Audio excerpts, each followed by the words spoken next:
Sige na. Uli na nila sa Pilipinas. Wala ko kabuang sa atong sitwasyon karon. Lucas, please. Ayaw pag-ingon na, ana. Dili ta pwede magpadasa atong emosyon. Naanak ko din eh. Dili ko pwede mo ulit diha. O gusto pa, ila kabuwan ako din eh. Karon pa ka maingon, ana. Masakit ko kung di ka mauli nila. Ha?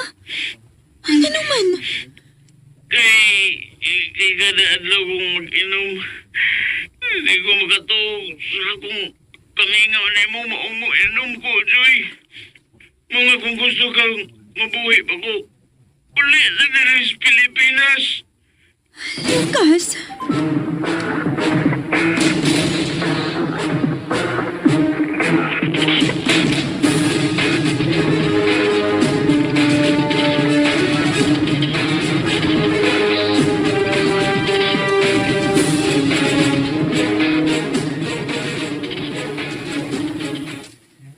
Dili, Joy, ha?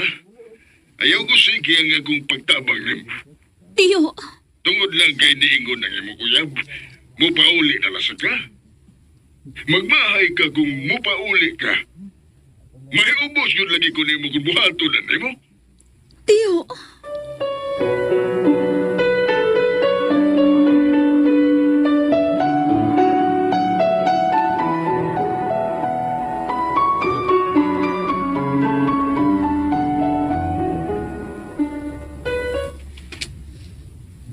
Kung gusto pa kang mabuhi ko, ulit na rin sa Pilipinas. Nakasamok yun si Lucas ako una. Nabala ka naman hinuon ko niya. Oh, Joy. Are you okay?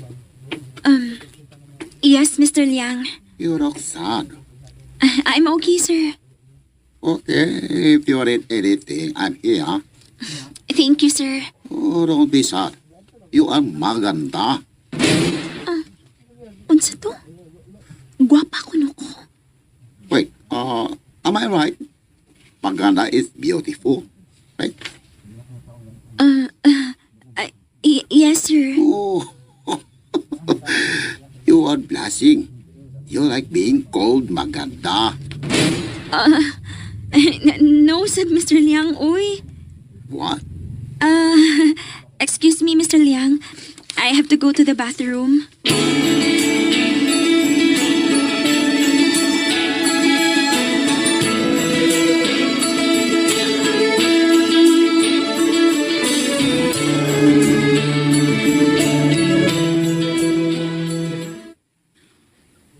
Haladay! Naibog si Mr. Liang ni mo. Ha? Pag sure, uy. Lagi! Dili man nasingon anak nako. Kay, ay, basin nagdili lang gid siya gwapahan ako, no? Pero dahil lahi na iyang ipakita ni mo. To think nga bago pa kayo kadini, di ba? Dala sa ko gusto lahion pagsabot ang iyang gisulti, day. Oh, ikaw? Sige, panit ilang. Basta kay ako, tanaw na ako. Naibog na siya ni mo. Day, Betty.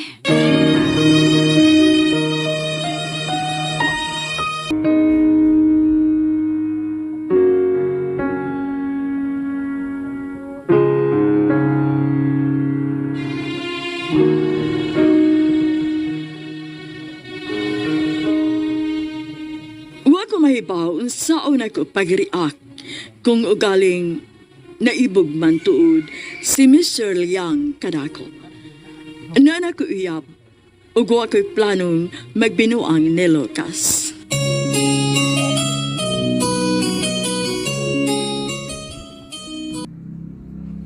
And ayan guys, handugan na to no ang part 4 sa Bagong Bayani. Ug putol siya guys, no? Yan tingala mo guys, putol ang Bagong Bayani, no?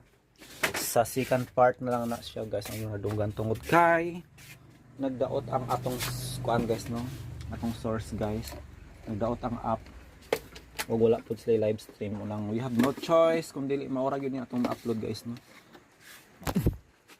But anyway, masabtan man po nato no ang story. So nakatrabaho na yun si Kuan guys no. Sino kong singer ani si Joy. Sa nasod no ayang adtuan guys. O baguhay pa lang gani siya no na film siyang kauban nga naibog daw ang si Mr. Tan ang ilang amo. So ang sagay bato ni Joy ani guys no iya habag aning paundayana no ang iyahang labaw or what. Well, para sa ako guys no, mo daotan ay kung iyang sakyan no, ang iyang labaw, iyang amo. Kung naibog ni niya no. Basta as long as single ni siya no ug way kabilinggan sa kinabuhi. Total si Joy, single pa man pud siya no. No, na siya uway uyab pero wa pa man siya nahikot no sa obligasyon kay single pa man siya o wala pa man sila kasado. So magbasa tag comment guys sa part 3 no matud pa ni Dads Vasquez. Daghang salamat Sir Dodong og Radio Vlog sa bag-ong bayani sa sugilanon sa kinabuhi ni OFW si Joy part 3 sa thumbnail na ay buhata. Mao di ay nga wala na ganahi og puyo si Joy sa ilaha kay giamong-amongan siya iyang stepfather. God bless us all. O kinsa may ganahan mo puyo ana guys no nga imong amongan siya. Ug pinaka worst kay dili pa yun siya tuohan no. Wala siya tuohi guys sa iyang mami. As iyang mama instead no mas gilabanan pa yun niya ang kuan.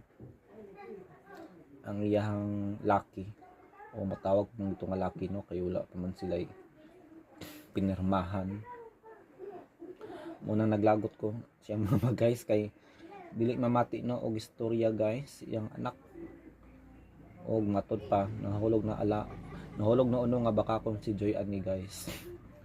Munang dili pud mablame niya no si Joy kung kalimtan niya ang iyang inahan og di na mulingi sa pinanggalingan kay makaulit man gud pod. Munang masabtanan nako si Joy guys no kung nasuko siya sa iyang mama. Pero lagi saan pagbali-bali sa kilibutan guys kay iya magyud ng mama no. Sa mahitabo iya gyud ng mama. O ngayon palagi nila ang hindi lumingon sa pinanggalingan hindi makakarating sa paroroonan. Di ba guys? Mo nang mo balik no. Mobalik ni si Joy guys og mapasaylo ra gyud no iyang mama. What if at kabalo guys no kung unsa ang dangatan resulta no. After aning pagpanarbaho ni Joy, pasaylo bagha niya ng iyang inahan.